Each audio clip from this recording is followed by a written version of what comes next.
What I hope and wish that states would say, states like Florida, in response to this threat from the NCAA, is great. Don't come here. That's fine. We'll protect our women. We've chosen to protect women above the interests of whatever money making scheme you've got going now.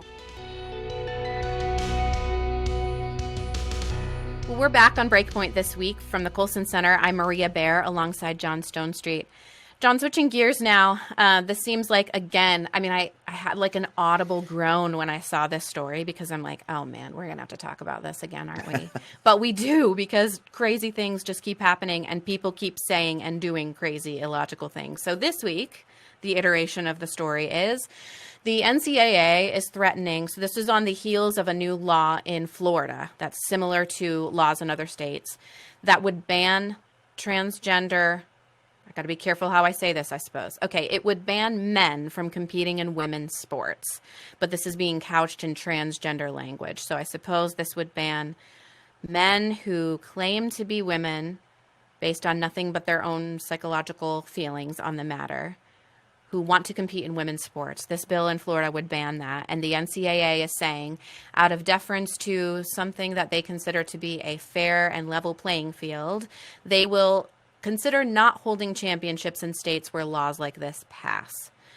So that's where we're at today. The most interesting thing I saw about the NCAA's statement on this is that they couched it in terms like, we do not support banning transgender people from participating in sports. This reminded me of language around even gay marriage way back in the days when they would say gay people are not allowed to get married.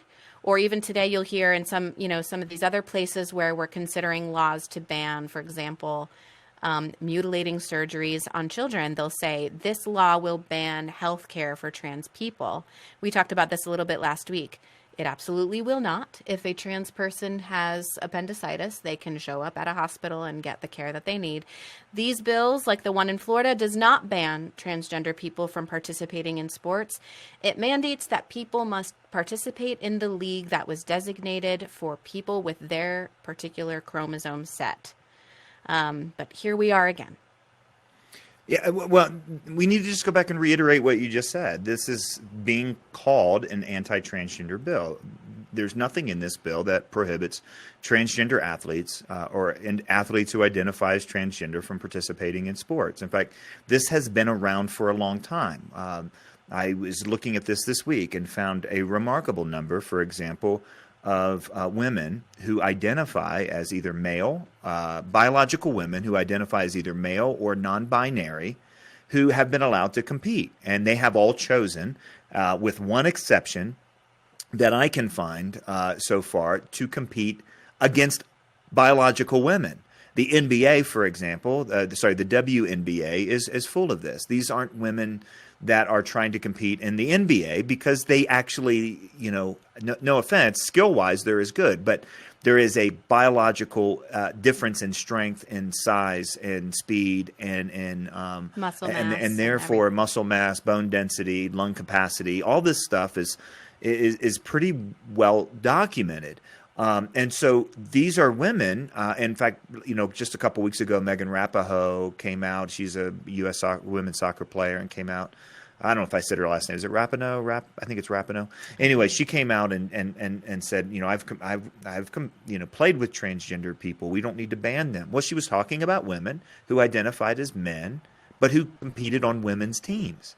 And the Florida law would do nothing, literally nothing, at all to prohibit those women, biological women, from competing with other biological women, and would not force them to not wear a suit and tie to the game or whatever it is that they wanted to dress like. There's nothing in this bill that would prohibit women from wanting to compete in men's leagues.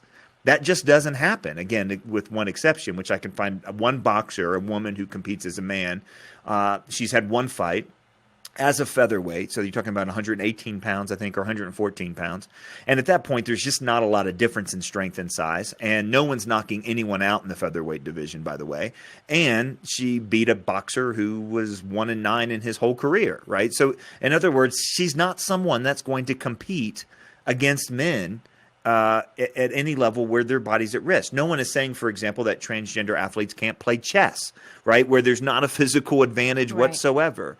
And there's not a male division and a female division, because there doesn't need to be. You know, look, the fact that this law and all laws that are being called anti-transgender only go one way, that actually tells you everything you want to know. The whole concern is only, and that's it, only biological males competing against females, given how relevant biological sex is to strength, to skill, to performance in physical sports. And this actually protects female athletes from males taking their opportunities, taking their scholarships, which, by the way, is very recent in sports history. We're only talking about 4 or 5 decades in which the NCAA has legitimately created the space, the financial resources, and so on for women to have full opportunities to compete.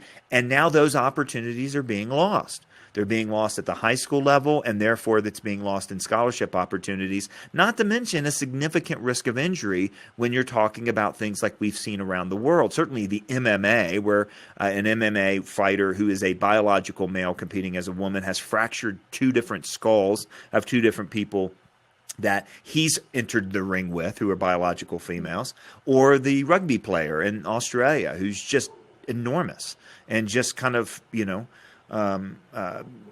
just basically running over people, which in rugby is what you're supposed to do. Look, no one is legislating to protect male athletes from biological females taking over the sport. Yeah. No one is legislating that biological females who identify as male can't compete on female teams. This only goes one way, which underscores very real biological differences. And it does not mandate that no one's saying, for example, that biological males who identify as women can't compete as men. No one is saying that. It has everything to do with what we know to be true about biological males and females and sports teams. Yeah. What's interesting about these bills is that in legal terms, this exists already. The protection of women's sports from men exists already. It's called Title IX. And if we were going to be honest about what we're trying to do, then the activists who want to block these bills need to rescind Title IX. It should be a free-for-all. Everybody should be competing in the same league. There should be no women's leagues at all. If you are legitimately suggesting that there is no athletic difference and no physiological difference between women and men, then put your money where your mouth is, rescind Title IX, and just let everybody run out onto the field together. They're never going to do that for the reasons that you've said and for all of the other obvious reasons that my 4-year-old could think of. But that's actually what they're asking for, and that's why this doesn't make any sense. John, the staggering picture that you painted just now of the MMA fighter that's fractured 2 skulls, I can't wrap my head around that. I'm done talking about this in terms that is careful to couch sympathy for people struggling with gender dysphoria, because I no longer believe that's what this is about. This movement has been hijacked by corporate interests and people trying to score political points. So I'm done having kid gloves on, if I ever had them on before. Picture a man who willingly walks into a ring with the intention of knocking out a woman. Okay? The left pretend. The people who are fighting for something like this, they pretend that their interest is for the underdog. And the underdog has its day in sports. In American culture, that's where we like to celebrate the underdog the most. In movies like Rudy and Remember the Titans and every other sports movie ever created, whose end we know immediately 2 minutes into the beginning. And it's that the underdog wins. If you want to talk about the underdog and punching down instead of punching up, okay, which is the term for, the people in power are not allowed to tease people who are not in power, but people who are not in power absolutely have the right and actually the moral imperative to tease people above them. We're talking about men entering a ring and knocking out women, okay? So you have lost all authority to claim any sort of underdog status. This is just blatantly disgusting. That should never happen. Everyone knows that. My 4-year-old knows that. And I can't understand. What I hope and wish that states would say, states like Florida, in response to this threat from the NCAA, is great. don't come here. That's fine. We'll protect our women. We've chosen to protect women above the interests of whatever money-making scheme you've got going now with all of your bowl games and your championships that have 40 corporate names in front of them, the Tostitos whatever bowl championship game. You go find your corporate interests elsewhere. You go broadcast in China where they're decimating the entire Uyghur population.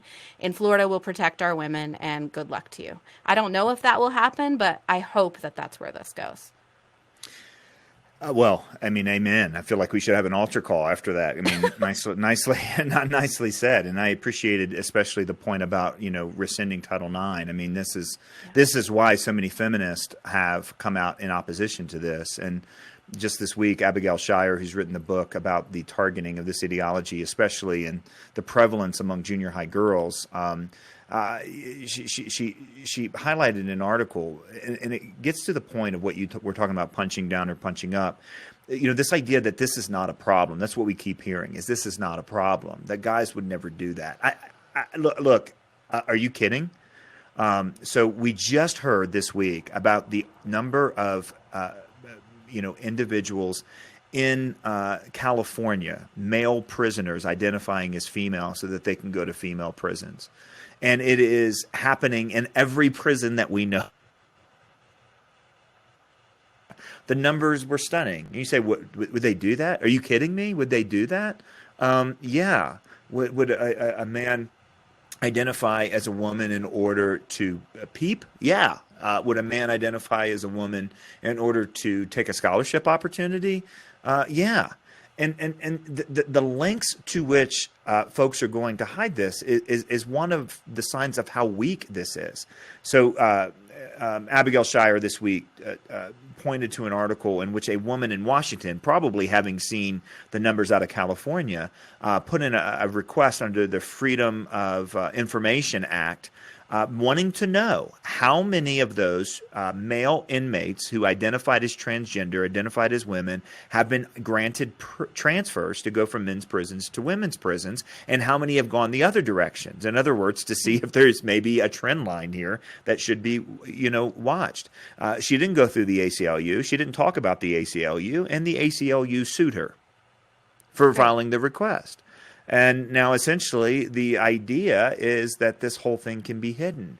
Why would the ACLU block a woman's request for data on the number of transgender inmates transferring from male prisons to female prisons and female prisons to male prisons? What's the point?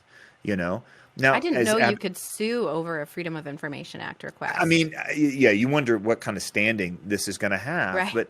But what Abigail Shrier said is that this is going to be recorded as then, any violence against women by male felons identifying as women will be recorded as woman-on-woman violence because it's already been decided that these men are women. So we're not going to actually know. There's not going to be, basically we're going to be told there's no problem here, and then all the stats are going to be retroactively fitted to prove that there's no problem here. And again, it's the ideology driving the numbers, not vice versa. But what I want to know too, John. Let me just say one more thing. Sorry, I'm going to complain. One more thing. All right, and this is it. I had this conversation this week with someone who I think legitimately sent me a note, and we were talking about the potential vaccine mandates.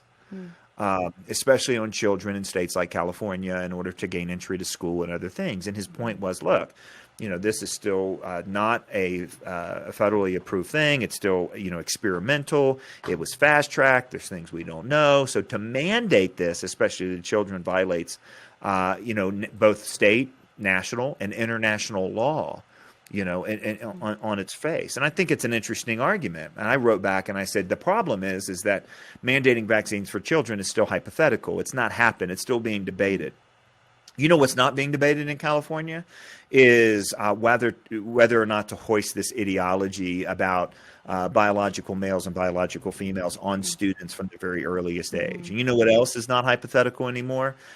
Prescribing puberty blockers without parental consent. And you know what else is not hypothetical in California? Is actually mandating that counselors of any kind only give one direction of the advice, the kind that is a complete social experiment. In other words, this is a full-on social experiment. This does violate, in any sort of sense, international, state, and local law. But here's the point. So many people in the evangelical world, and I want to name names, and I want to name, but I'm not going to. So this is just a put your spidey sense on, that whenever the transgender issue comes up, if it comes up at all, the entire time is spent apologizing for how mean the church has been to people who identify as transgender, who suffer with gender dysphoria. Look, anytime that anyone has been mistreated, who's made in the image and likeness of God, which of course is anyone, then there needs to be a repentance and so on. But if you think the real problem here is that the church is mean, as opposed to the victimization of children on a day in and day out basis, when Christians in every cultural moment that we know of that have been in a pagan society have found themselves having to defend and protect children, these are the children we're supposed to defend and protect right now. These are our calling. And if you think the real problem is, every conference that we have that talks about this needs to be focused in on how wrong the church has been instead of how wrong it is to abuse these children, listen, we are just we're spending so much time on something that's irrelevant. Yeah. And what's especially egregious about that, I understand and agree that we should be speaking out against what the transgender ideology and the political activism and the public policy making has done to children and will do to children. That is the most egregious example. And it's such an obvious place that the church should be able to agree. It should not be happening. But we also need to be clear that transgender ideology is hurting everybody. It's hurting adults as well. It's hurting family members. And, we were talking earlier about how scary it is to know that a police officer could grab a gun instead of a taser and how unsettling that is. If you're going to create a world where biological reality is not talked about as reality, that is an unsettling world to live in as well. Because suddenly I don't know how my doctor's going to treat me. I don't know what the medical community is going to say about all of my ailments. I don't know what protections I have if I, God forbid, am in prison one day, or if I'm in some sort of public accommodation. I don't know what kind of protection I have now from the law or from security guards or whatever, because everything now is fluid. If reality doesn't exist, something as basic as whether you're a man or a woman, that doesn't exist, the world is a very unsettling place to be in. The water that we thought we were slowly starting to recognize as fish swimming in the water is not water anymore, it's mud, and nobody knows where they're going. That's just as scary to me as having law enforcement walking around not knowing which weapon to grab. And that's what we're doing again. If the church can't be the one refuge for reality in our current cultural moment, then we're leaving people in the wind in this scary, nothing is real, everything is fluid place. And that's a really scary place for not just children, but adults to be as well. And the thing with the prison story that you talked about with men applying to be transferred to women's prisons because they say they're women, I want to issue a Freedom of Information Act request on how those cases get decided. We've talked about this before, about in the Los Angeles Times did a story a couple weeks ago about the exploding number of men asking to be transferred to women's prisons. And the response from the Department of Corrections in California was they're under review. Can you describe what that is? How do you review something like that? Because this kind of claim that I'm a woman trapped in a man's body is purely based on psychological feeling. And if that's all, how do you evaluate something like that? Is it how long they felt it? How strongly they feel it? Do they have to have worn a dress at some point? Do they have to have worn a dress before they were in prison at some point? There's no possible way to evaluate that without getting into such a crazy legal and ethical quagmire that the state clearly does not want to be involved in. But they got themselves into this mess by claiming that all it takes to be transgender is you saying it out loud. But now they're running into something that has practical and scary implications in terms of security at prisons, and they don't know what to do about it. They're just saying we're evaluating it. I can imagine them wringing their hands, in a dark room somewhere. They don't know what to do. There was a woman in that LA Times story who told the reporter, there was a woman in a woman's state prison in California who told a reporter, the guards are telling us, and this is, I'm sorry to say this, it's really grotesque and crass, But she said the guard told me at my prison that they're going to have to open new maternity wards here if this happens. That's the stuff that's at stake. I don't know if that's true. I hope not. But I don't see why it wouldn't. It's not. I don't see why it's not plausible. It is absolutely plausible. And nobody knows how to make these decisions. You know, how do you evaluate a claim like that? And even if the gender dysphoria is a real condition that a prisoner is dealing with, that's still not going to make any difference whatsoever in what the guard is telling the woman. I mean, a little known factoid is that among teenage girls, the teenage girls with the highest pregnancy rates are lesbian teenage girls. Teenage girls who identify as lesbian, which I know I often quote that statistic to individuals, and they're like, "How can that be possible?" So, well, how can it be? It's definitely possible, because someone who identifies as a gay or lesbian still has reproductive capacity. Their physical bodies are still able to do that. You think that because our culture has just put it into us that if there is an emotional attraction, that determines everything, and there's nothing else at play, and that is just not the case. There is a disorderedness and a brokenness and a sin problem and a loneliness problem and all that every teenager has and tries to fill at the same time that their bodies are going through remarkable hormone changes, and some struggle with that more than others. And apparently this is a community that struggles greatly. The same thing is true here. Not to mention, by the way, if you're going to the LA group, whoever it is that's reviewing these applications. The Department of Corrections. The Department of Corrections. The only way to do this is to depend on behaviors and stereotypes. Things that have been called gender stereotypes for the last 30 years and have been called illegitimate and even harmful gender stereotypes. And yet we're going to rely on those to make these decisions. Yeah, that's what I mean. And the other thing is, when we're talking about prison here, when you go to prison, the number one priority of the state is not to keep you comfortable. Now, we can talk about the state of the prison system and the way we treat people that are in departments of corrections and improvements that are badly needed there, I think especially for women. That's a reality. But the first interest of the state is not to keep you comfortable. If you show up in prison and you're addicted, you're going to go through a detox. Now, they'll medically observe you and they'll give you the medical attention you need, but they're not going to keep supplying you with your drugs because that's how you'd be most comfortable. If you're in a male prison and you feel like you're a woman inside, you can keep on feeling that as long as you want. It doesn't change because the words on the outside of the building you're in say men's correctional facility. You can sit in your cell and feel the way you want to feel, but if your feeling safe or comfortable depends entirely on what everybody else around you is doing, that's not a luxury you have in prison, and it shouldn't be a luxury you have outside of prison either, because nobody else in our culture has that luxury. Okay, I could walk around and pretend like I'm a 6-foot-tall man and I can reach things off a high shelf, but I go into the supermarket and I can't get the rice. I still need to get somebody to help me with it. I can't ask everybody around me to treat me the way that I conceive of myself, especially when it doesn't align with reality. That's especially an issue in prison. John, I don't have very many feelings about this issue. I don't know if you could tell. I'm pretty bored about this. Well, and again, we talk about being tired of talking about it, and it's the issue that comes up week after week after week. Yeah. And it's getting to me. I'm angry. I'm really frustrated. Yeah, well, it is something that is hard, especially if you have kids, right? Yeah. I mean, it has affected how we think about our own kids.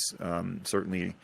It used to get made fun of for making such a big deal about, whether boys play with girl toys or girls play with boy toys and all that sort of stuff. But we got a situation now where it used to be every voice and culture affirmed certain understandings of male and female, and they were getting that message everywhere. And when you have a culture that's giving them the exact opposite message all the time, it actually requires at some level, I think, that parents and teachers and educators and pastors and so on rethink, like, okay, how do we want to talk about being male and being female in this particular setting? What does it mean to do this? I do think at the very least that as hard as it's going to be, this is one of those violate gravity sorts of things. It's not something, in other words, this is an idea that's going to have consequences and victims.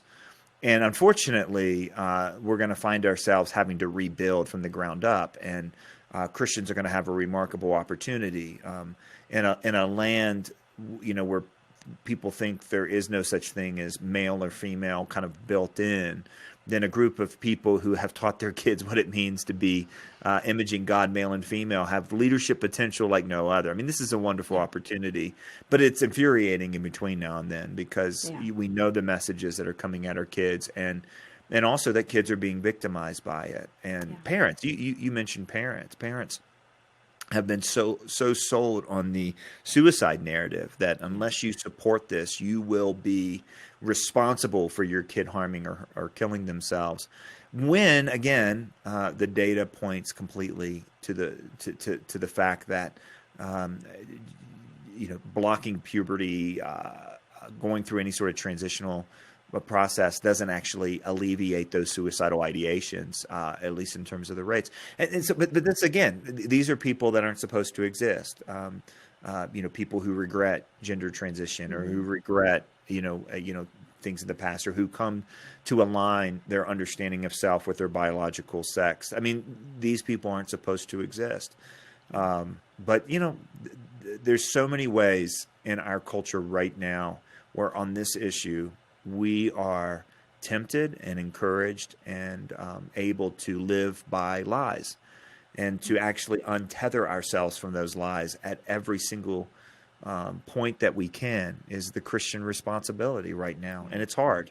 It's frustrating. I'm tired of talking about this. So tired of talking about this. And yet here we are.